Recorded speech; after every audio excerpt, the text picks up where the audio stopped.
Hi guys, this is Brian of Boys Love and Pageantry and welcome to my channel at nandito tayo ngayon sa Tagaytay kasi we are visiting the set of the GMA series Love Before Sunrise. Damay kami. Sobrang epic, sobrang life-changing ng performance mo as Sisa. Paano na nabago yung movement? Ang dami ko na-experience dahil sa Soap 9, hindi ko in-expect. As in, naalala ko pa noong time na inabangan ko yun, yung mismong area ng episode, kasi kabang-kaba ako. Ang gusto ko lang talaga matawid siya ng isipin lang ng mga tao na okay, nagampanan niya ng tama. Kasi feeling ko, binigyan ka ng ganong rule. Siyempre may mga nakabasa, may mga teacher, ganyan. Sabi ko, grabe pressure. Hindi ko in-expect na gano'n na makaka-experience ako ng shooting ng Sisa. Tapos yung trending siya, nagkaroon ako. Super na-overwhelm ako. Kasi hindi mo naman, parang hindi mo may imagine na pwede.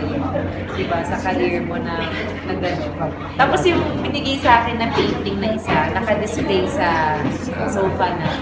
Tapos yun, siguro matagal ko na rin po kasi wini-wish na mag-transition from sexy to mas actress sana. Kasi gusto ko talagang maging mag-portray na actress, magkaroon ng award, ganyan. Dito ko yung nakuha sa Maria Clara.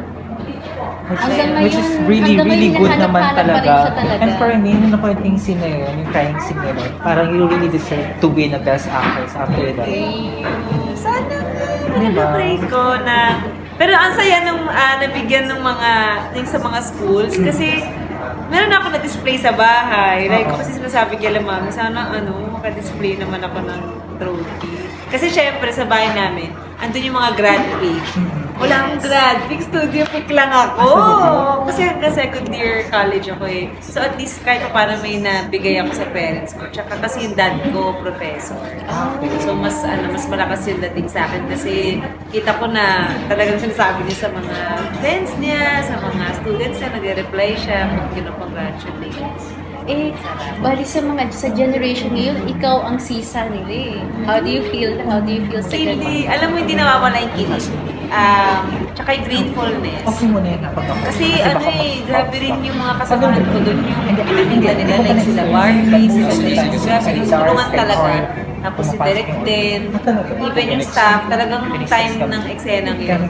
Minake sure nila na tahimik lahat, walang distractions, dire-diretso lang. Pero kasi ang kagandahan kasi sa MCI, yung talagang yung per character nag-bloom siya. Nung panahon mo, ikaw talaga yun, di ba? Nakakatuwa talaga siya. Ang dami pa rin naghahanap talaga. Namimiss namin. Di ba? Namimiss namin. Nag-usap pa kayo about it? Oo. With Dennis. Hanggang ngayon, si Barbie, palagi ko pa rin mini-message, congratulate ko, nakikita ko may nangyayari sa kanya. Yung journal ko na ginagamit ngayon, si Barbie nagbigay. Kasi kami, ang bilis po malagay na loob sa kanya. Kasi para kaming naka-mirror pagka nasa 10. Mahilig kasi ako magbasa. Tapos pagtingin ko sa kanya, nababasa din siya. Tapos pagka nag-prepare sa eksena, mahilig kasi ako mag-deep breathing. Kasi nakapikit lang ako, tapos minga ako malalim. Pag ganun ko sa kanya, siya din. sabay kami gumagal. Sabi ko, shucks, parang mini-me. Parang kami ugali. Ibig bang sabihin, fan ka rin ni Taylor Swift? Kasi grabe si Barbie. First small show songs ko. Taylor Swift. Talaga? Anong song yung mga kinakanta mo niyo? Back to December, Love Story. Pero hindi ako nakakuha ng ticket. White Horse. Yeah. Tsaka yung agawan pa yung love story nun eh. Yung sino mauna sa mall show, yung una magsasabi na, akin yung love story ko, Tigil Kasi sikat na sikat yung song na yun that time. Wow, magkakasundo na talaga kayo ni Barbie. Kami talaga. Tsaka, ewan ko, para siyang si Dennis. Pagka-eksena po sila, kung ano man yung na-prepare ko, may nadadagdag eh. Parang nasa-surprise ko rin yung sarili ko based sa pinapakita nila. Kasi syempre magre-react ka sa kanila. So yun, sarap-sarap na nakatrabaho. How did you feel nung tapos na yung Sisa? Yung tapos na yung part mo? Kailangan magpagpag. Oo. Parang pa siya talaga. Siyempre, ilang months yun, tapos nag-lock-in pa kami. Tapos siyempre, parang napamahal din talaga sa akin yung role. Sobrang research yun. Parang nag-workshop ako. Ako yung pa-workshop sa sarili ko, parang 5 beses bago ko na-call sa set. Masasabi ko, workshop lang tayo ng workshop hanggang tawagin ako. So parang na-ano ko siya, na-absorb ko siya ng gusto.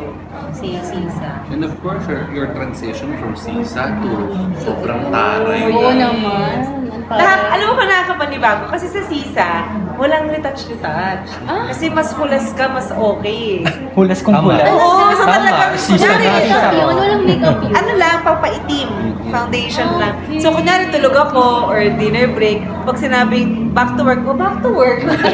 Pati yung buhok, walang suklay-suklay. Okay na. Ito, kailangan, syempre, lagi Kailangan postura. Iba-iba ng damit, pati lipstick, Oo. iba. Yun yung kaibahan. Kaya sobrang extremes talaga. Tsaka doon parang lagi kang nangliliit. Ito naman, kailangan lagi mong feel, ano ka, ikaw yung pinaka-powerful sa kanila. The CEO, parang gano'n. Pero alam mo mas hirap ako sa gantong role kasi ang layo nito sa personality ko eh. Kasi yung Introvert season, ka ba? Introvert, parang gano'n. introvert ako eh. Ako na nga yung sinasabihan ng parents ko na, uy, lumabas ka nga. Lumabas ka, ano ka nga, kumimik ka or something. Kasi matahimik akong tao, tapos mahilig ako sa mga quiet na environment. Enjoy ka dito sa Tagaytay. Oo, ang saya dito. Sobra. Lamig-lamig pa. Pero ang maganda naman pag artista ka, di ba? Parang kami ibang mundo na pupuntahan. Parang kang lalaro. Tama po. Kasi parang dami-daming role na Pwedeng gawin. Sa dami na ng role na nagampanan niyo po, ano pa bang role ang gusto mo pang gawin? Meron pa ba? Ang dami pa. Gusto ko mag-superhero. Yes! Gusto ko mag-assassin ulit. Kasi parang nabitin ako sa action ko before. Nag-training na rin ako nun eh. Killer, gusto ko rin. Tsaka yung di ba may mga soap or may mga movies na parang super ka nakaka-relate dun sa couple. Parang reflection talaga siya ng totoong buhay. Super totoo ng mga linya, ng mga away, kung paano sila yun. Gusto ko yung mga ganun. Gusto ko yung mga eksena pinapakita sa mga ganun na yung hindi usual. Like, diba ito yung may last akong napanood. Basta yung usual ginagawa ng mga couple pero hindi laging nasasama sa mga scene. Diba? Pag couple kayo yung mga di kayo naliligo minsan, yung mga ganyang eksena na, yung mga ganyan. O kaya yung nag-aaway kayo sa mga maliliit na bagay, yung mga gano'n. Hindi ko kasi bilhin ako naliligo. Hindi. Basta yung mga couple na gano'n, natutuwa ako.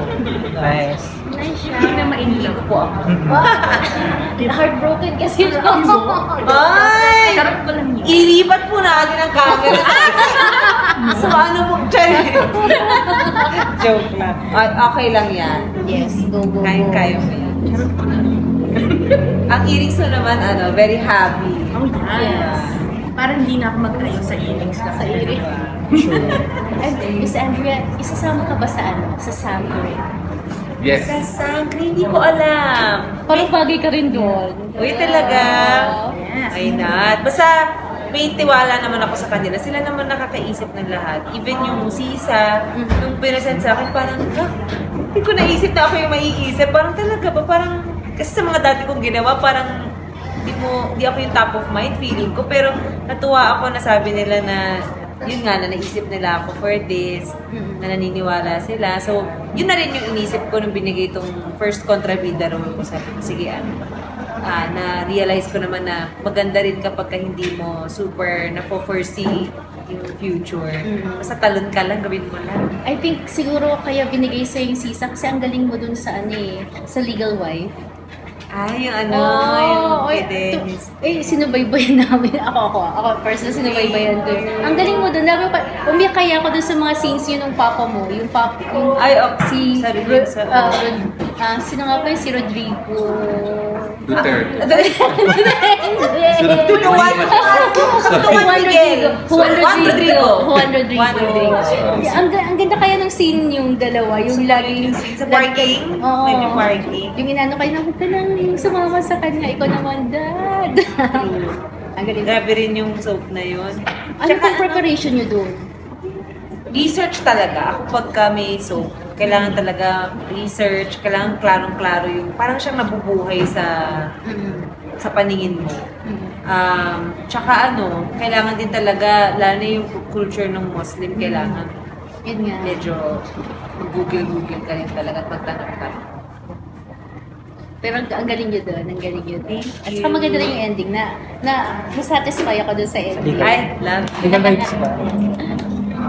Ayan, si There you go, guys. This has been Brian. I hope you leave a comment and hit that like button, and also subscribe here in my channel, Boys Love and Pageantry in YouTube. And we are also available in TikTok, Instagram, and Facebook.